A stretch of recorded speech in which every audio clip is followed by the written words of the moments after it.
Bismillahirrahmanirrahim. Assalamualaikum warahmatullahi wabarakatuh. Alhamdulillahirrahmanirrahim. Wabihi nasta'in ala umuri dunya wadin. Puji syukur marilah kita panjatkan ya kepada Allah Subhanahu wa taala yang telah memberikan kita semua nikmat sehat jasmani maupun rohani ya. Alhamdulillah sehingga bisa berkumpul ya mengikuti webinar pada pagi hari ini ya. Salawat berserta salam marilah kita curah limpahkan kepada suri tauladan kita Habibana wa Nabiyana Muhammad Sallallahu Alaihi Wasallam. Tak lupa kepada keluarganya, kepada para sahabatnya, tabi'in dan tabi'atnya, dan semoga sampai kepada kita selaku umatnya. Amin ya robbal alamin.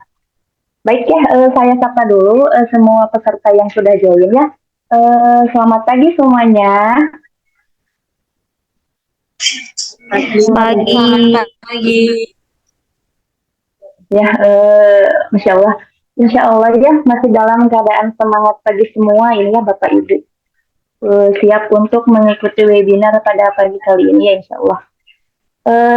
Selamat bergabung ya Bapak Ibu semua dan juga teteh-teteh ya di acara webinar Yuk Bincang Sehat part ke-7 bersama Klinik Utama Sehati. Yang sebelumnya juga pernah mungkin sudah pernah mengikuti webinar Bincang Sehat dari part sebelumnya ya, mungkin sudah dinanti-nanti ya webinar pada bulan ini. Dan untuk yang baru bergabung di webinar Yuk Bincang Sehat Klinik Sehati ya, selamat bergabung. Sebelumnya saya memperkenalkan diri dulu. Perkenalkan, nama saya Yulia Sri Rahayu sebagai moderator pada acara webinar pagi hari ini. Baik ya, Bincang Sehat pada kesempatan hari ini itu akan membahas tentang ya sesuai judulnya demam. Khawatir demam, suhu demam yang semakin tinggi atau bisa disebut hiperpireksia. Nah, di sini itu akan dijelaskannya oleh pemateri kita nanti bagaimana cara mengenal, mencegah dan menangani hiperpireksia itu sendiri. Baik ya, Bapak Ibu sekalian, untuk selanjutnya terlebih dahulu ya saya akan membacakan susunan acara. Untuk susunan acaranya. Untuk yang pertama, pembukaan. Untuk yang kedua, pembacaan ayat suci Al-Quran. Yang ketiga, pembacaan sisi pemateri. Yang keempat, ke acara inti ya, atau pematerian. Dan yang kelima, nanti ada sesi tanya-jawab juga. Yang keenam, penayangan simbolis sertifikat oleh operator.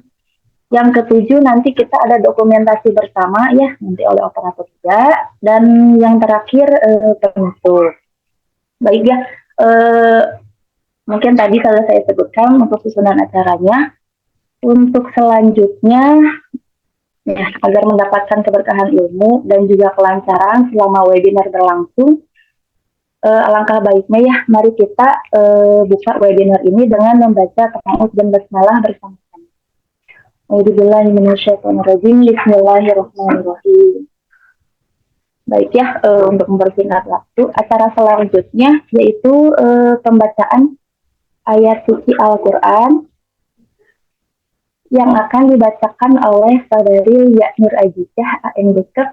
Baik ya, untuk waktu dan tempatnya saya persilakan kepada Saudari Lia. A'udzu billahi minasyaitonir rajim. Bismillahirrahmanirrahim. Ya ayyuhan nabiyyu harridil mu'minina 'alal qital. Iyakum minkum 'ishruna sabiruna yaghlibu mi'ataini. Wa iyyakum minkum mi'atun yaghlibu alfam alladzina kafaru bi'annahum qaumun la yafqahun. Al-ana khaffafallahu ankum wa 'alima anna fikum dha'fa fa iyyakum minkum mi'atun sabiratun yaghlibu mi'atayn wa iyyakum minkum alfun yaghlibu alfaini bi'idznillah wallahu ma'as sabirin. Artinya, wahai Nabi Muhammad, kobarkanlah semangat para mukmin untuk berperang. Jika ada 20 orang yang sabar di antara kamu, niscaya mereka dapat mengalahkan 200 orang musuh. Dan jika ada 100 orang yang sabar di antara kamu, niscaya mereka dapat mengalahkan 1000 orang kafir. Karena orang-orang kafir itu adalah kaum yang tidak mengerti. Sekarang Allah telah meringankan kamu karena Dia mengetahui bahwa ada kelemahan padamu. Maka jika di antara kamu ada 100 orang yang sabar, niscaya mereka dapat mengalahkan 200 orang musuh. Dan jika di antara kamu ada 1000 orang yang sabar, niscaya mereka dapat mengalahkan 2000 orang dengan seizin Allah. Allah beserta orang yang sabar. Shadaqallahul azim. Assalamualaikum warahmatullahi wabarakatuh. Waalaikumsalam warahmatullahi wabarakatuh. Ya, alhamdulillah pembacaan ayat Al-Quran telah dibacakan ya. Semoga keberkahannya bisa sampai kepada yang membacakan dan juga bagi yang mendengarkannya. Amin ya robbal alamin. Baik ya, kita ke acara selanjutnya ya, yaitu penayangan video profil Klinik Utama Sehati yang akan diputarkan videonya oleh tim operator. Baik, untuk tim operator dipersilakan. Ya, mungkin itu sekilas ya video untuk profil Klinik Utama Sehati. Untuk acara selanjutnya yaitu pembacaan profil pemateri kita yang akan ditampilkan oleh tim operator dan akan dibacakan.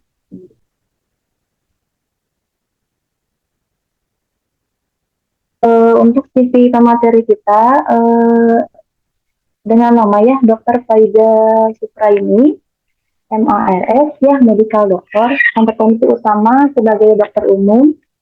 Untuk riwayat akademiknya yang pertama Universitas Pembangunan Nasional Veteran Jakarta, mengambil profesi pendidikan profesi dokter angkatan 2013. Selanjutnya, pernah mengikuti pelatihan Hiperkes Bina Okupasi pada tahun 2020 dan selanjutnya di Universitas Respati Indonesia Jakarta mengambil jurusan manajemen rumah sakit angkatan 2020. Untuk pengalaman kerjanya, yang pertama pernah menjadi koordinator dokter internship Provinsi Jawa Barat. Yang kedua, menjadi dokter internship di RSUD Cibinong. Yang ketiga, menjadi dokter praktek di klinik Asalam Cibinong. Yang keempat, menjadi dokter praktik di klinik Utama Sehati Ciparanten. Dan yang terakhir, menjadi dokter praktik di klinik Pratama Dr. Adib Jambe.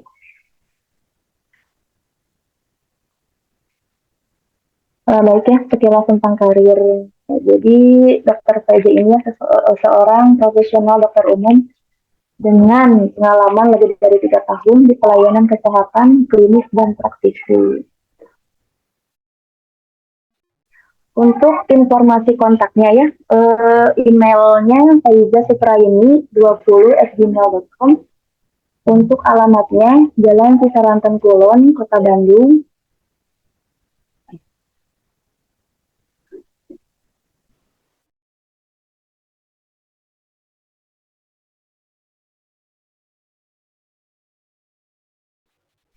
Dan untuk Instagramnya @dokter_faiza_supraini. Baik, untuk Dokter Faiza, apakah sudah bergabung? Boleh kita pasang. Sudah, Teh. Oke, selamat pagi, Dok. Iya, pagi Teh. Oke. Eh, Sehat ya dok ya? Alhamdulillah sehat. Teh Yulia gimana, Oke. sehat? Alhamdulillah. Baik ya. Eh, Dok, udah siap dok? Insya Allah, boleh dimulai aja nggak apa-apa. Boleh. Ya. Untuk acara selanjutnya ya, kita ke acara inti, yaitu pemaparan materi dari yang terhormatnya Dr. Faiza Supraini, MAS. Baik, dok, silakan untuk waktu dan tempatnya. Iya, baik. Bismillahirrahmanirrahim. Assalamualaikum warahmatullahi wabarakatuh. Ya, perkenalkan saya Dr. Faiza. Basicnya saya dokter umum yang alhamdulillah sudah praktek di klinik utama Sehati udah hampir 2 tahun ya Teh Yulia ya. Iya dok, betul Oke. dok. Nah, oke. Ya, hari ini saya izin sharing untuk beberapa materi ya, yang mudah-mudahan insya Allah akan bermanfaat untuk semuanya. Nah, eh, ini materinya tentang khawatir nggak sih sama suhu demam yang semakin tinggi? Nah, gimana cara mengenal sebenarnya anak kita demam atau enggak nih? Terus cara mencegah dan kalian mungkin beberapa dari peserta ada yang nggak tahu hipervireksia itu apa sih dok gitu. Nah, nanti kita bahas lebih lanjut ya. Enggak, next.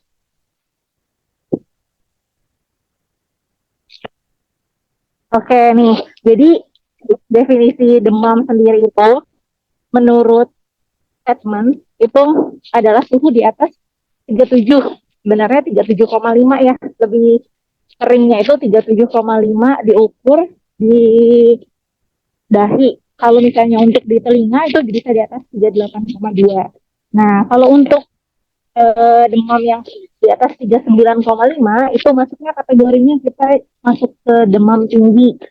Dan kalau untuk di atas 41 derajat itulah yang namanya hiperpireksia. Nah, nanti kita bahas lebih lanjut lagi. Next dulu. Nah, jadi gimana sih kok bisa ya terjadi demam? Jadi demam itu banyak faktor. Faktornya misalnya salah satunya adalah infeksi. Jadi bisa nggak orang tanpa infeksi bisa demam nggak? Bisa aja. Kalau misalnya dia dehidrasi atau dia misalnya kurang cairan, terus dia misalnya kayak kita lagi di mana di Mekah gitu ya, dengan suhu yang lebih dari 36 dan gerak yang cepat dan terus menerus itu bisa menyebabkan kita demam. Nah, jadi paling banyak bisa dari infeksi, bisa dehidrasi. Nah, itulah yang menyebabkan terjadinya demam. Nah, ini ada beberapa faktor misalnya ada hipotalamus. Jadi hipotalamus tuh merespon respon tubuh kita untuk sinyal ke tubuh kita bahwa kita tuh akan demam. Nah, biasanya awal mula dari demam itu akan diikuti oleh menggigil ya. Teh Yulia, suara saya masih kedengeran? Terdengar dok. Oh ya, baik. Nah, terus respon tubuh kita pertama kali biasanya adalah menggigil. Jadi beberapa pasien tuh ngomongnya bahwa saya ngerasanya kedinginan dok, gitu. Jadi saya berselimut terus nih, menggigil terus. Padahal itu adalah respon tubuh yang pertama kali menandakan bahwa kita akan terjadinya demam. Nah, untuk berikutnya nanti akan mungkin satu hari atau sampai 12 jam itu akan terjadinya peningkatan suhu. Itulah yang ditandai dengan demam. Nah, nanti akan ada fungsi dari paracetamol sendiri. Gitu ya. Udah, next dulu. Nah, untuk pemeriksaan penunjang dari demam sendiri sebetulnya yang pertama kita kerjakan adalah pemeriksaan fisik dulu. Jadi dilihat dulu dari suhunya. Jadi biasanya kan kalau ibu-ibu ada yang punya termometer di rumah, ada juga yang nggak punya gitu. Nah, baiknya emang setiap ibu yang punya anak kecil itu punya termometer, baik termometer yang di ketiak atau yang di kepala. yang langsung tembak aja itu juga boleh gitu. Yang penting ada termometer untuk memastikan ini suhu anak kita tuh berapa ya sampai oh ini udah demam. Jadi bukan kira-kira tangan, tapi sebenarnya bisa aja. Kalau ibunya udah sering pegang, bisa aja. Tapi kalau misalnya ada orang-orang yang beberapa eh, anak tuh memang suhunya selalu di atas 37. Dia nggak sakit pun 37 gitu. Nah itulah makanya kita harus tahu kondisi anak kita sebelum demam udah segini belum suhunya gitu. Nah kemudian untuk pemeriksaan penunjangnya nanti ada pemeriksaan awal. Biasanya ini akan dilakukan kalau misalnya 3 hari itu 3 hari kita belum ada penurunan suhu, jadi dicek biasanya hematologi rutin, hematologi rutin, eh, bentar, bentar ya, morfologi, bentar, bentar.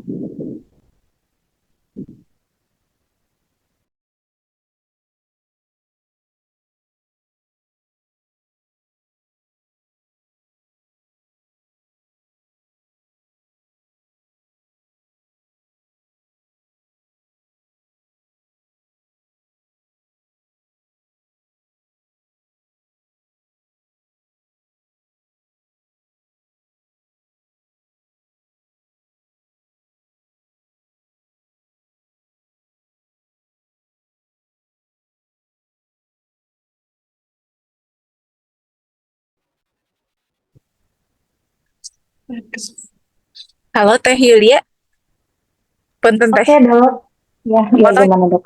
ya, Sudah. bentar ya, aku potong bentar. Oke. Nah, kemudian selanjutnya adalah morfologi darah tepi atau hitung jenis leukositnya itu udah termasuk hemarutin sebetulnya. Nah, nanti ada pemeriksaan atas indikasi. Jadi, misalnya ternyata indikasinya ternyata demamnya beneran udah sampai seminggu. Jadi ada pemeriksaan lebih lanjut, ada kultur darah, urin atau fetus kadang-kadang kan kultur. Dan ada juga pengambilan biasanya cairan cerebrospinal. Nah, ini biasanya orang-orang yang anak-anaknya sering demam yang lama sekali. Itu ya. Next dulu ya.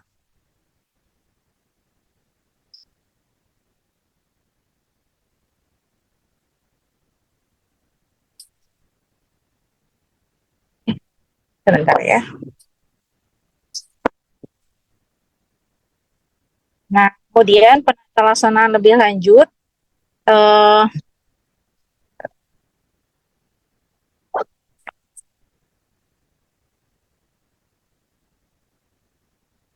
uh, penelaksanaan lebih lanjutnya biasanya. Jadi kebanyakan orang tua itu sebetulnya fobia akan demam. Jadi dia takut banget kalau misalnya uh, jadi misalnya demam sedikit gitu. Nah, kadang orang tua tuh lebih takut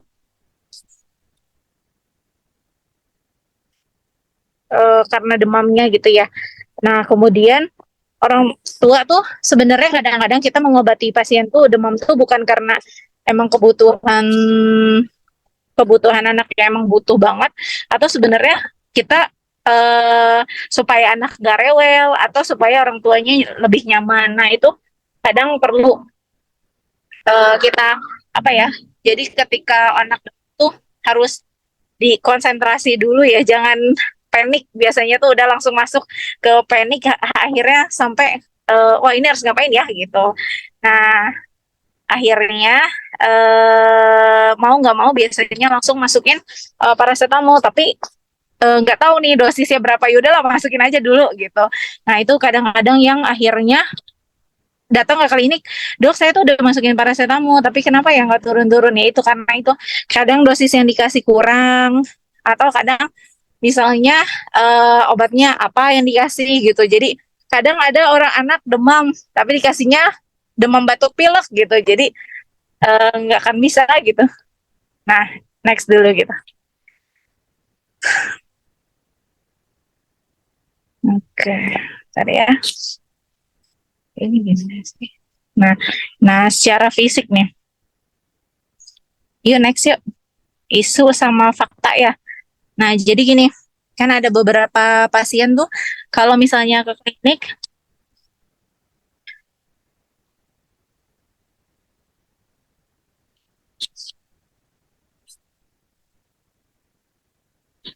bilangnya gini, dok kalau misalnya anak saya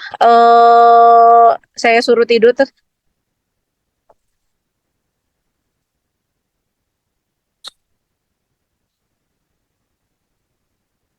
nah saya misalnya disuruh tidur terus, nah tapi faktanya ternyata anaknya nggak bisa untuk diam untuk tidur aja tuh kadang nggak bisa gitu. Jadi memaksakan anak untuk demam tuh untuk tidur terus, padahal itu nggak belum tentu efektif. Kadang anak-anak kalau misalnya dia udah ngerasa lebih baik, biasanya tanpa kita suruh tidur dia udah bakalan main lagi gitu.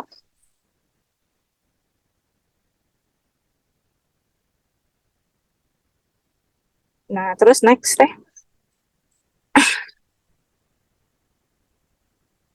Nah yang kedua adalah kompres alkohol. Kompres alkohol itu dulu pernah dilakukan. Jadi pernah dilakukan sama orang-orang terdahulu sih, biasanya katanya kalau alkohol tuh bisa menurunkan demam. Faktanya itu ternyata nggak bisa gitu, nggak efektif.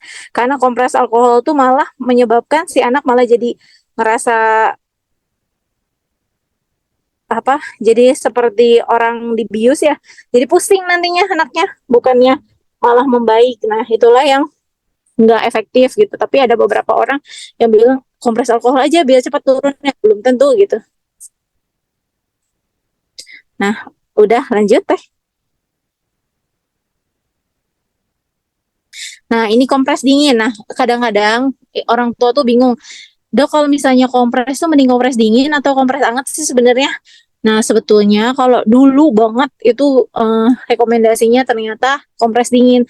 Tapi ternyata setelah dilakukan penelitian lebih lanjut, kompres dingin itu tidak direkomendasikan karena jadi tubuh kita itu merespon bahwa di luar itu dingin. Jadi akhirnya tubuhnya merespon untuk menggigil, lebih tinggi lagi suhunya. Akhirnya semakin tinggi, semakin demam gitu. Makanya bukan kompres dingin, tapi kompres hangat gitu ya. Oke, lanjut. Nah, ini kompres air hangat atau tepid sponging. Jadi ini adalah satu-satunya yang bisa menurunkan suhu. Tapi kalau ke anak-anak, kadang-kadang yang saya alami sendiri, itu nggak bisa menurunkan suhu pakai kompres kain karena nanti kainnya pasti ditarik lagi. Jadi nggak akan terlalu efektif.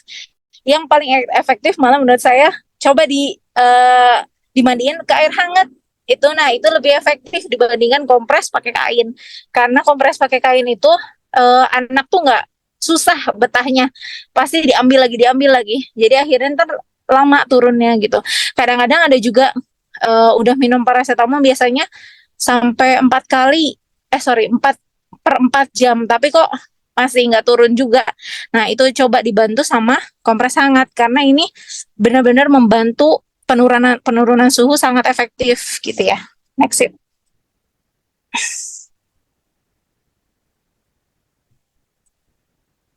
Nah untuk penanganannya itu pertama secara fisik anak ditaruh di ruangan suhu normal aja. Jadi nggak usah terlalu misalnya dia ditaruh di ruangan ber-AC.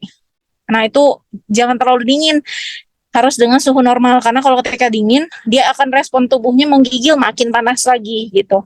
Terus kadang gini, kalau misalnya dia demam kan kaki anak biasanya dingin, kaki tangan dingin ujung-ujung kakinya. Nah biasanya orang tua tuh dengan sigapnya memberikan selimut yang tebal, baju yang tebal, celana tebal, jadi akhirnya anaknya pakai bajunya tebal banget gitu. Padahal suhu suhu demam itu harus menggunakan baju yang tipis, nggak boleh tebal.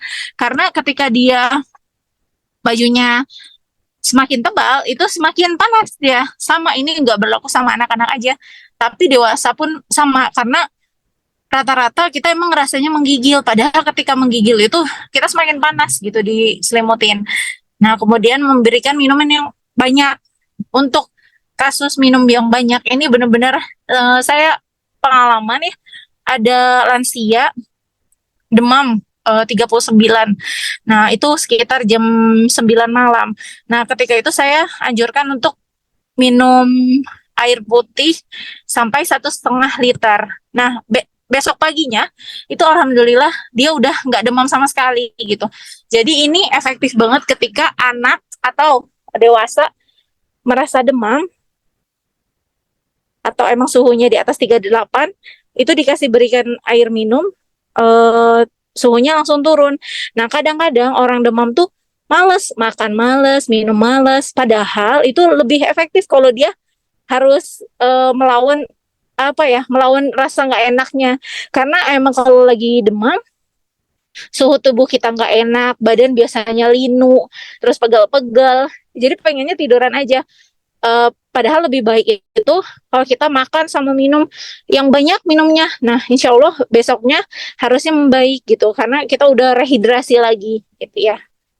Ya, next.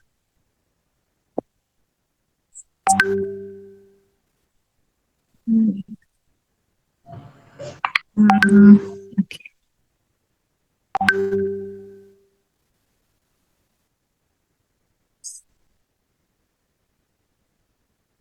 Nah, penasaran cara obat-obatan yuk. Lanjut. Nah, jadi obat-obatan demam tuh ada beberapa sebetulnya. Ada yang pertama acetaminophen, ibuprofen, metamizol atau antalgin, atau asam mefenamat. Yang paling sering dipakai biasanya adalah paracetamol.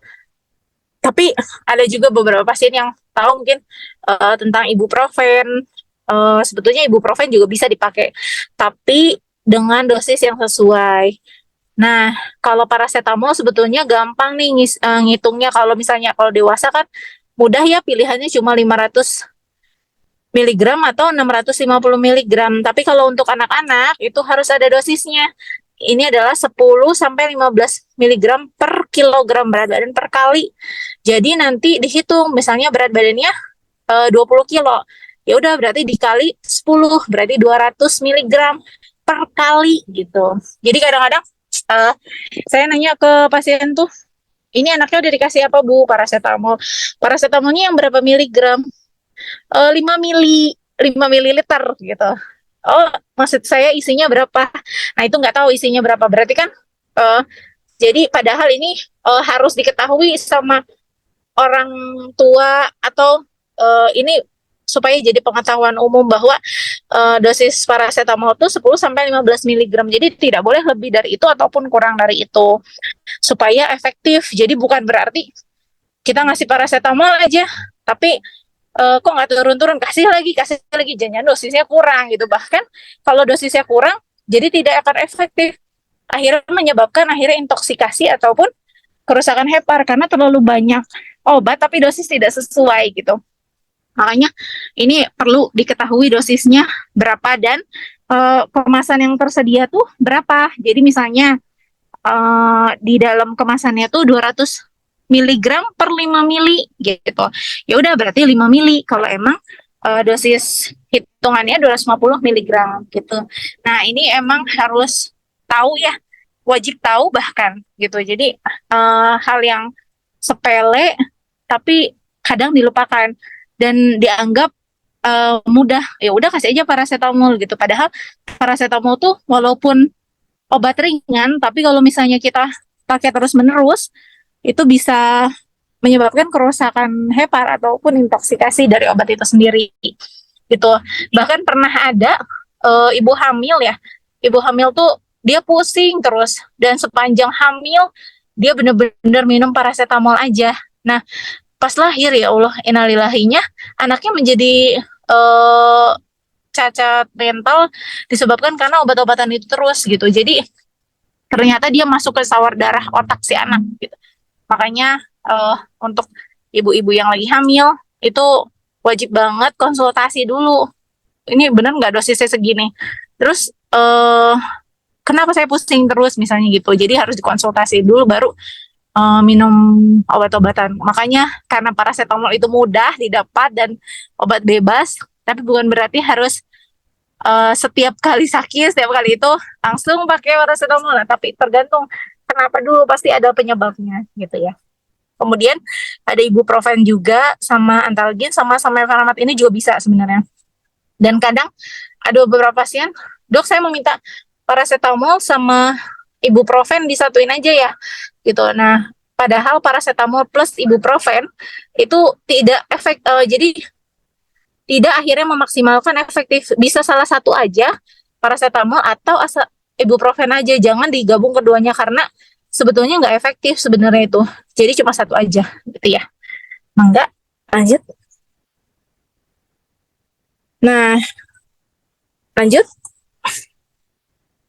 Nah, ini yang saya bilang tadi, kombinasi dari paracetamol dan ibuprofen sebetulnya tidak dianjurkan dan bahkan bisa menyebabkan intoksikasi karena terlalu banyak obat paracetamol atau ibuprofennya. Dosisnya terlalu banyak atau misalnya kitanya akhirnya salah menempatkannya gitu. Makanya sebaiknya paracetamol udah cukup kok sebetulnya tanpa harus ditambah ibuprofen gitu. Next. Nah, ini keadaan khusus akibat demam. Yuk. Nah, ada salah satunya namanya tadi yang saya bilang hiperpireksia. Next.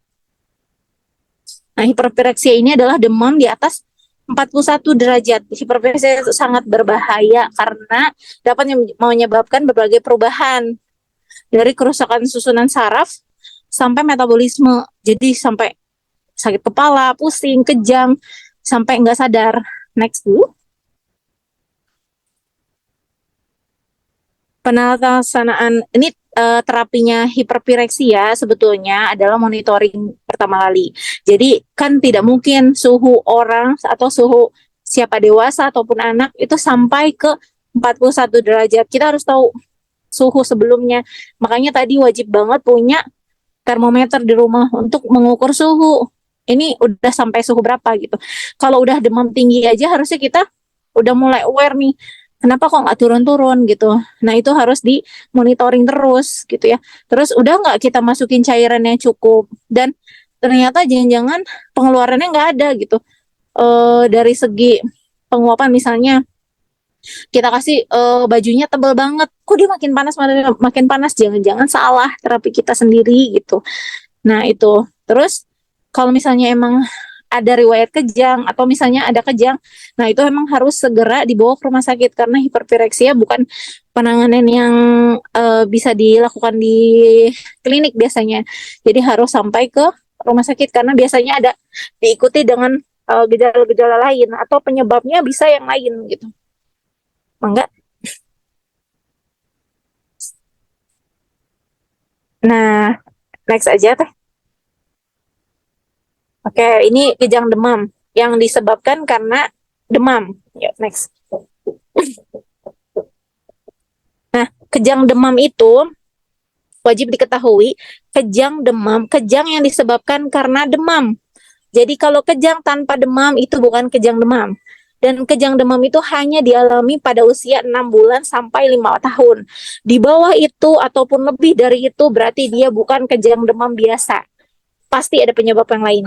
Misalnya contohnya meningitis atau TBC, itu penyebab-penyebab lainnya. Jadi bukan hanya sederhana. Ada yang emang demam bisa menyebabkan kejang, tapi ada juga kejang yang disebabkan bukan karena demam biasa gitu. Jadi misalnya ada infeksi berat, tapi kita anggap itu kejang demam padahal di luar rentang dari usia itu gitu.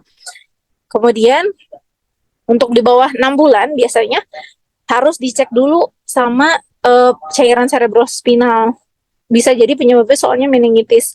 Kebanyakan bisa disebabkan karena meningitis akhirnya menyebabkan kejang demam.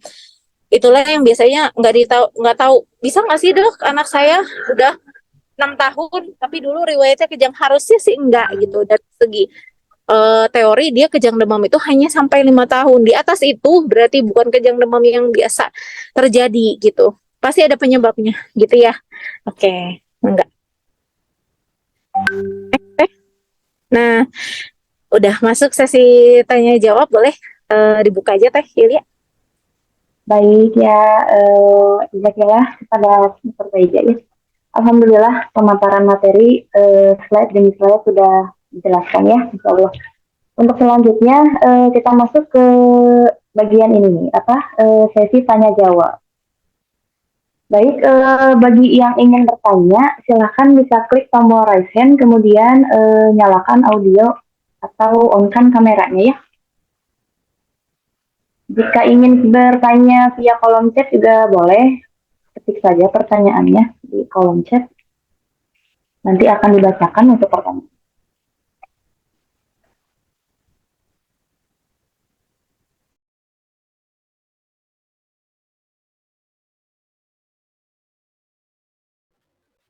Baik dok, ini udah ada yang bertanya. Dok, dok jadi dibacain dulu. Mangga Teh. Oh iya, untuk dokter Farija ini udah ada yang bertanya ya. Kita langsung bacakan saja pertanyaannya atau mau ditampung dulu? Boleh dijawab aja satu-satu. Oke, atas nama Bapak Hujaifah ya, Bismillah. Pertanyaannya dok ya, Bismillah dok mau tanya, jika anak tidak demam lagi, obat panas dan antibiotik yang telah diberikan dokter tidak diberikan lagi, itu gimana dok? Atau baiknya seperti apa?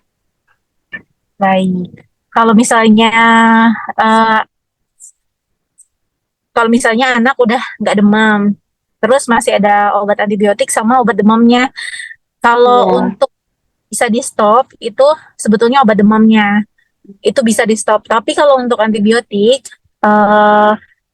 harus sampai habis karena khawatir masih ada bakteri tapi dia udah tidak ada gejala demam gitu. Jadi bukan berarti paracetamolnya boleh dihentikan. Pokoknya kalau edukasi saya ke pasien tuh selain antibiotik itu boleh di stop. Misalnya dia batuk, pilek, demam. Nah, itu boleh di stop kalau misalnya udah nggak ada gejala. Tapi kalau untuk antibiotik itu harus wajib dulu sampai habis karena khawatirnya itu sebetulnya resisten obatnya yang ditakutkan, bukan karena oh sayang ini mah obatnya masih tanggung, masih ada gitu, bukan karena itu gitu, tapi karena eh, khawatir resistennya itu. Ketika dia resisten terhadap antibiotik itu akan sulit lagi untuk terjadi pemasukan antibiotik yang sama ke dalam tubuhnya. Jadi harus naik kategorinya gitu. Misalnya dia kategorinya masih nomor 1, tapi ketika dia nggak sampai habis, bisa sampai naik ke kategori 2, kategori 3 gitu. Jadi akhirnya lebih sulit dan lebih tinggi dosis obatnya gitu ya. Teh Hilya. Oke, jadi yang namanya antibiotik mah tetap harus dihabiskan ya dok ya. Karena khawatir nanti dikasih antibiotik yang sama, nanti malah nggak mempan gitu ya. Jadi harus ganti antibiotik yang lebih tinggi dosisnya gitu mungkin. Betul. Baik ya, semoga pertanyaannya terjawab. Baik dok, ini ada yang bertanya lagi ya via kolom chat dari Ibu Laura Agustina.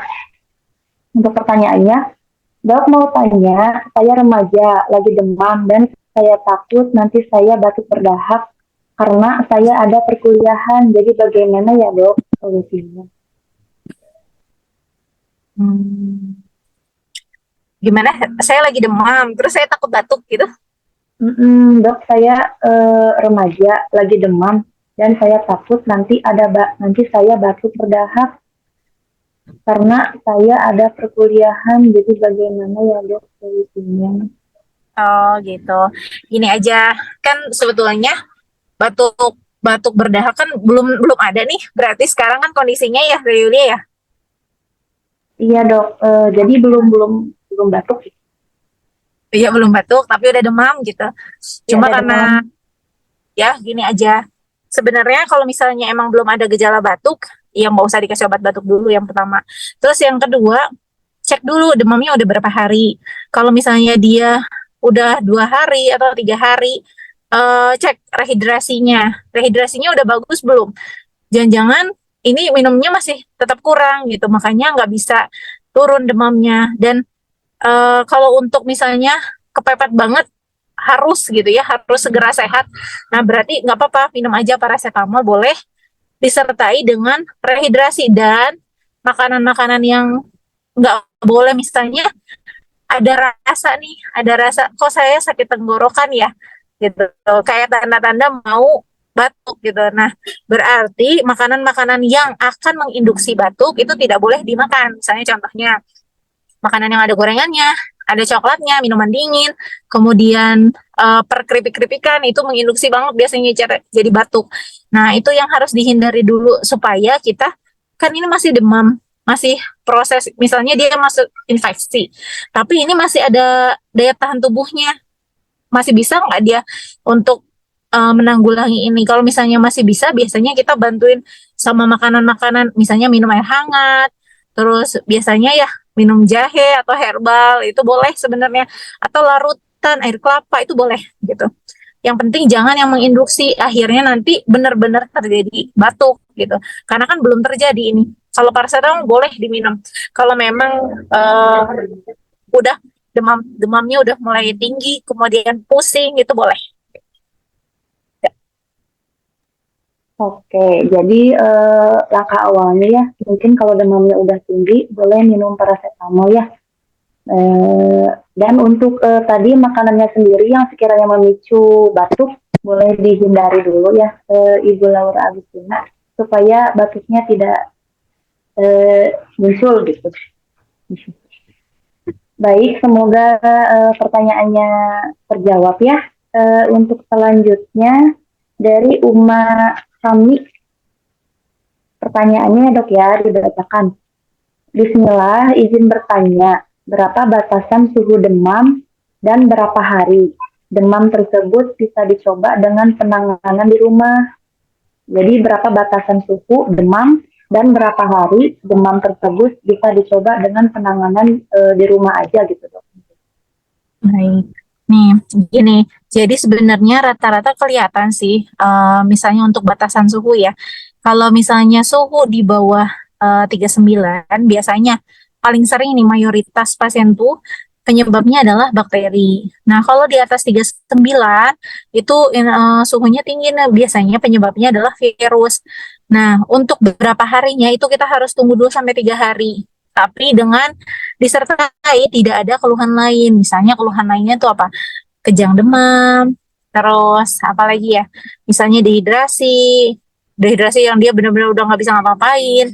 Nah, itu nggak boleh nunggu sampai 3 hari. Kondisi-kondisi kayak gitu harus udah segera dibawa.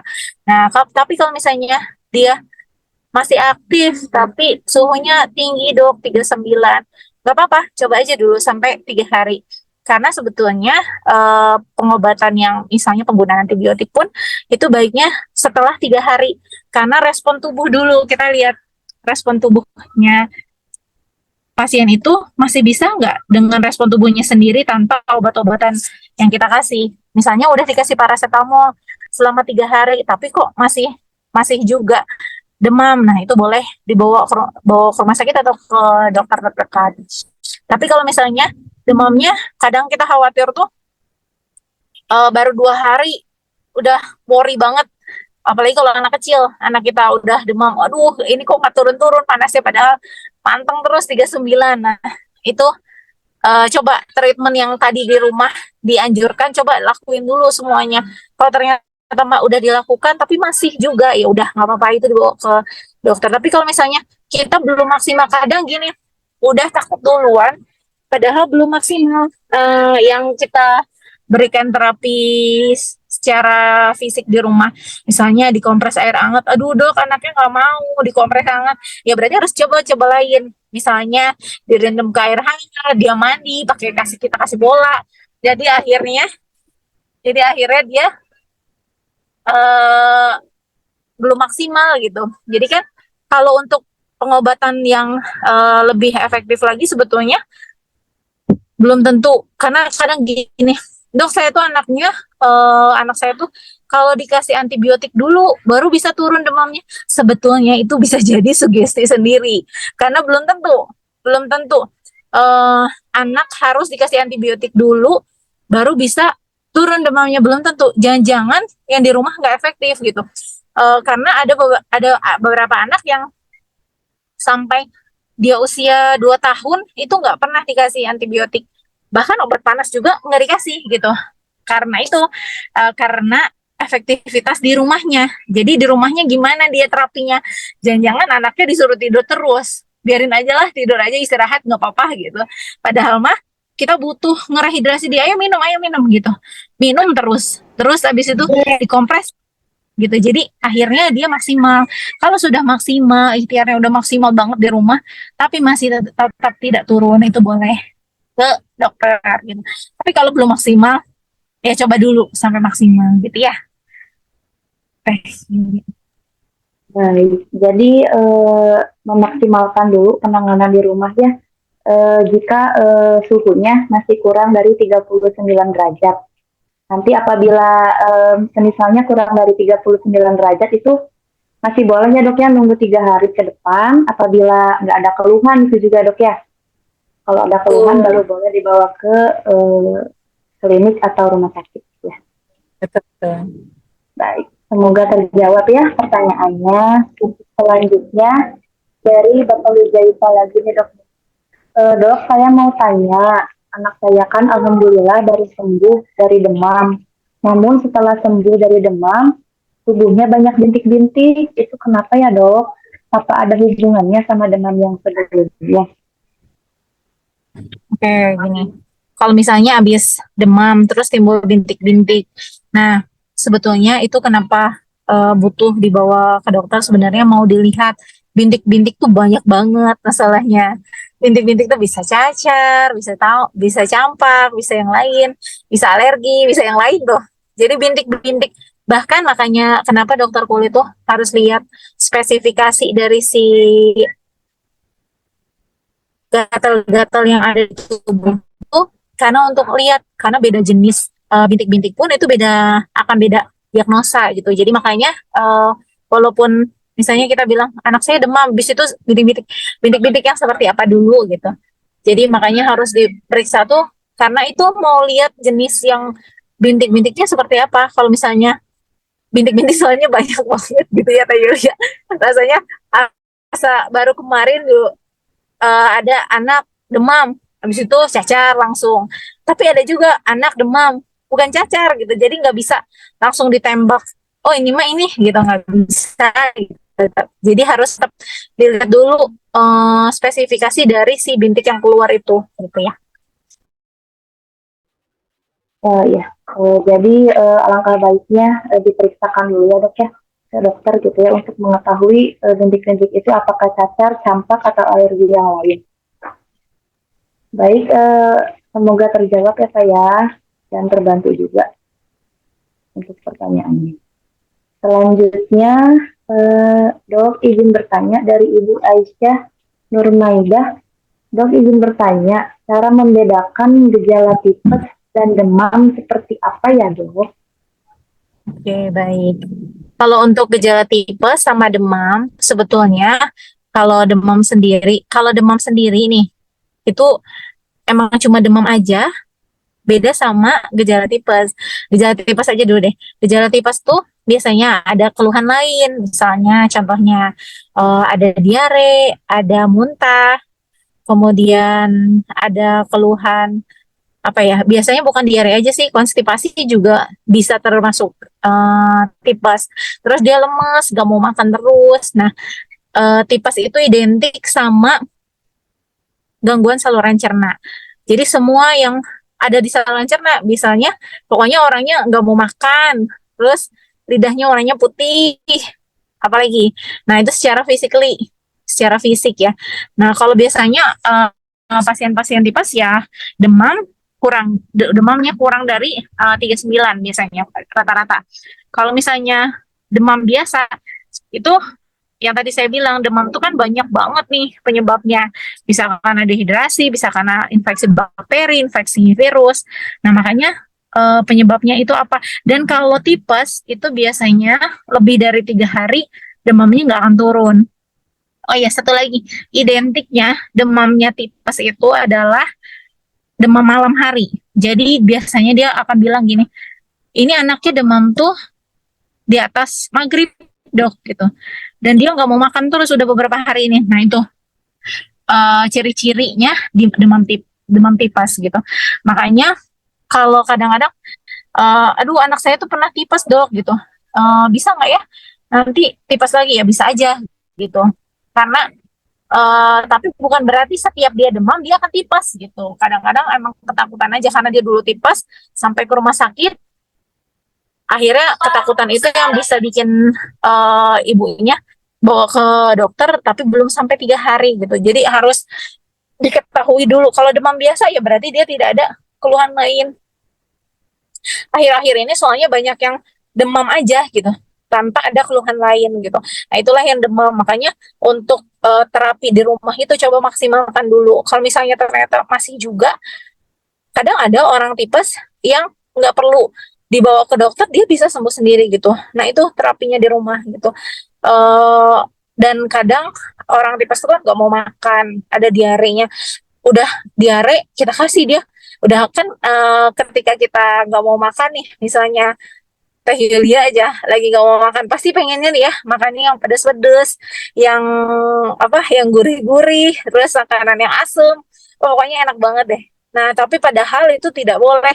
Ketika lagi tipes, kita harus menghindari makanan-makanan yang akan menyebabkan kita diare ataupun konstipasi. Nah, jangan semakin memberatkan si saluran cerna, karena sebenarnya tipes itu infeksinya tuh cuma ke saluran cerna aja gitu. Jadi jangan menambah berat kerja dari saluran cerna itu sendiri gitu ya. Oke, jadi demam mah jadi hanya demam aja ya dok ya, tanpa ada gejala yang lain. Nah jika tipes itu disertai dengan diare, muntah, ya pokoknya mah masalah dalam pencernaannya ya gitu. Baik, semoga terjawab ya Ibu Aisyah Nurmaidah, cara membedakan gejala tipes dan demam biasa itu seperti apa. Baik dok, untuk selanjutnya pertanyaan dari Ibu Dini. Untuk pertanyaannya, Bismillah, izin bertanya dok. Jika demam, terapi awal pakai paracetamol, tapi tidak kunjung turun demamnya, apa boleh langsung diganti dengan golongan ibuprofen tanpa konsultasi ke dokter terlebih dahulu? Terus, apa benar dok setelah terbiasa pakai ibuprofen ketika pakai paracetamol tidak akan mempan? Ya, hatur nuhun dok. Baik, pertanyaan. Kalau misalnya nih pertanyaannya kan, kalau pakai paracetamol tapi nggak turun-turun, udah berapa kali paracetamolnya, misalnya udah sampai per 4 jam tapi kok dok nggak turun-turun. Nah lanjut lagi nih, apakah saya langsung harus ganti, misalnya salah satunya contohnya ibuprofen gitu ya. Nah sebetulnya nggak harus sih kalau menurut saya, tapi kadang-kadang yang bisa membuat perbedaan paracetamol itu adalah si jenis obatnya. Jadi ada nih pasien saya satu, dia pakai paracetamol biasa, merek dari PT apa gitu ya. Nah, terus yang kedua dia pakai paracetamol dari PT ini gitu, yang satunya lagi. Ternyata dia nggak efektif pakai paracetamol dari PT A, tapi ternyata pakai yang PT B gitu. Ternyata beda perusahaan pun akan beda, beda apa ya, beda reaksi ke tubuhnya gitu. Kadang kalau dewasa tuh ada beberapa obat paracetamol yang, dok saya udah pakai paracetamol berobat di sana tapi kok nggak mempan, apa saya pakai merek ini ya? Bisa aja gitu. Itu merek juga mempengaruhi soalnya. Makanya ada kadang kalau di apotek tuh ada obat paten, ada obat paten ataupun ada obat yang lain, yang generik ya. Itu untuk apa ya? Sebetulnya kadang yang generik pun ada beberapa orang yang cocok tanpa harus ke paten gitu. Nah, kalau misalnya satu aja paracetamol nggak cocok, coba deh ganti dulu sama PT yang lain gitu. Jadi jangan langsung ganti ke ibuprofen gitu. Nah, terus pertanyaannya, kalau misalnya udah pernah pakai ibuprofen, benar nggak sih pakai paracetamol nggak mempan?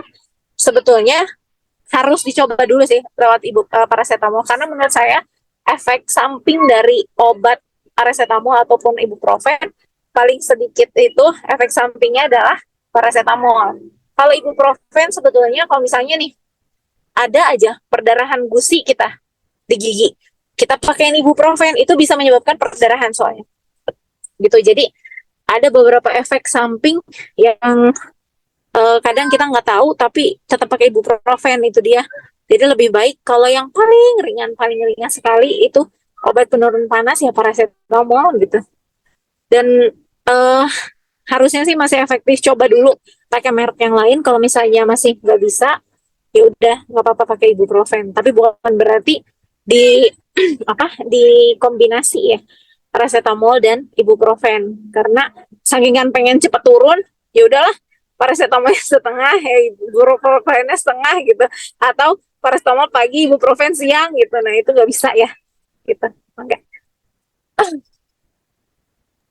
Oke, jadi mungkin ganti ke beda merek dulu ya dok ya, tapi masih paracetamol gitu ya, jangan langsung ke ibuprofen gitu. Karena untuk PCT sendiri itu lebih minimal efek sampingnya ya. Eh, Terus dok, ini kan ada pertanyaan juga ya, apa benar setelah terbiasa pakai ibuprofen, ketika pakai paracetamol itu tidak akan mempan?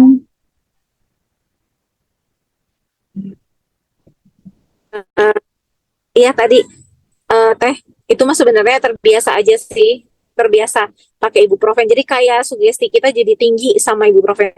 Saya mah nggak akan mempan nih pakai obat ini gitu. Padahal kan paracetamol banyak banget nih PT-nya gitu. Coba dulu pakai paracetamol yang lain, bukan berarti nggak mempan sih. Karena fungsinya beda gitu. Kalau si paracetamol kan di stopnya di enzim yang mana, ibaratnya tuh yang tadi tuh yang dijelasin di patofisiologi, ibuprofen yang sebelah mana gitu. Jadi sebenarnya beda efektivitas aja dan beda beda tembakan si obatnya gitu. Bukan berarti nggak mempan, bisa jadi coba diganti dulu deh gitu ya. Kalau bisa diganti masih juga nggak bisa, ya bisa jadi kalau itu udah terbiasa tubuhnya. Jadi pakai paracetamol, jadi dikasih obat di kategori COX itu nggak akan berhenti dia. Itu bisa aja gitu. Tapi itu harusnya setelah melewati, misalnya udah minum paracetamol yang ini pas anak kita lagi sakit, itu ternyata nggak mempan. Terus ya udah deh, pasti ibunya ya udah pakai ibuprofen aja lah gitu. Terus untuk berikutnya coba ganti, jangan paracetamol yang misalnya merek A itu sekarang ganti yang B, jangan-jangan bisa gitu. Karena itu tadi kalau pemilihan obat saya lebih cenderung yang efek sampingnya rendah dibandingkan kalau masih bisa efek samping yang paling rendah itu pakai yang itu gitu. Gitu Teh Hilya. Oke, jadi lebih baik minum paracetamol dulu ya sebelum berganti ke ibuprofen. Baik, oh ya untuk semua peserta ya, jangan lupa untuk mengisi presensi. Ada di kolom chat ya linknya sebagai salah satu syarat untuk mendapatkan sertifikat. Baik dok, lanjut ke pertanyaan selanjutnya dok ya. Ini ada yang bertanya dari Ibu Vega. Iya, izin bertanya dok, kan ini tuh pencegahan terjadinya hiperpireksia. Nah, jika terus-menerus demam dan sudah mendapatkan penanganan namun tidak ada perubahan, nah apa yang harus dilakukan selanjutnya? Dan apakah kondisi tersebut akan menyebabkan lebih parah? Karena ini pencegahan terjadinya hiperpireksia.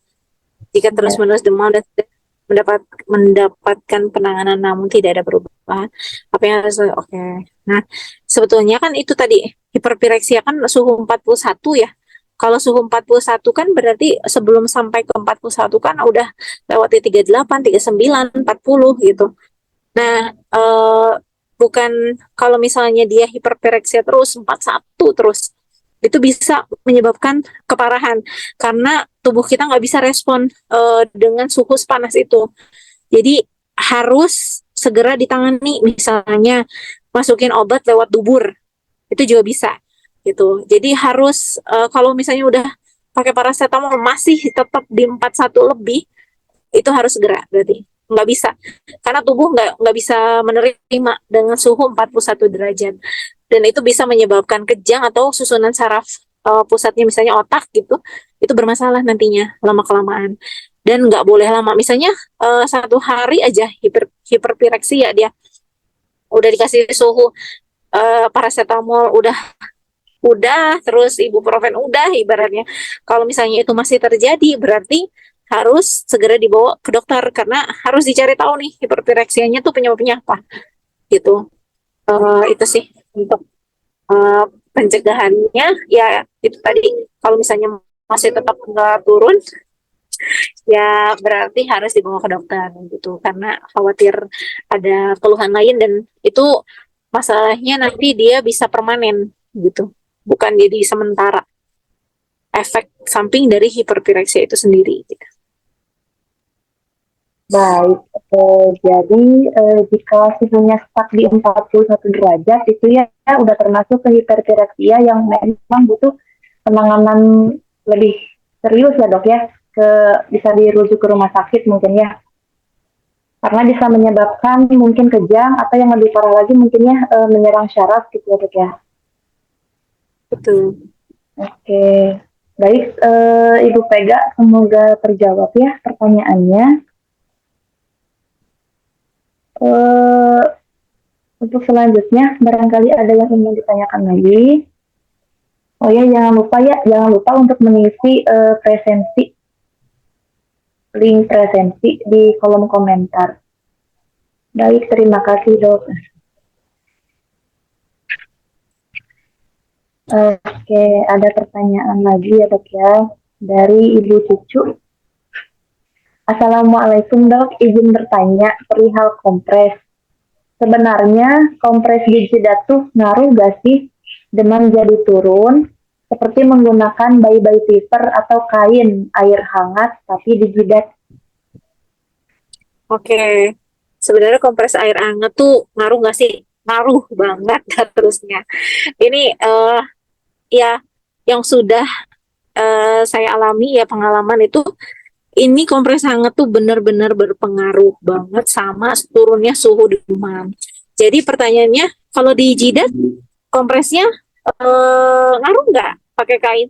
Sebetulnya ngaruh gitu karena dia dekat ke hipotalamus. Jadi kenapa banyak orang yang kompres tuh rasanya kasih aja kompres anget di jidat itu sebenarnya untuk mendekati hipotalamus. Jadi ketika dia mendekati hipotalamus, jadi responnya ke hipotalamusnya lebih cepat untuk menurunkan suhu. Nah, tapi masalahnya adalah yang lain.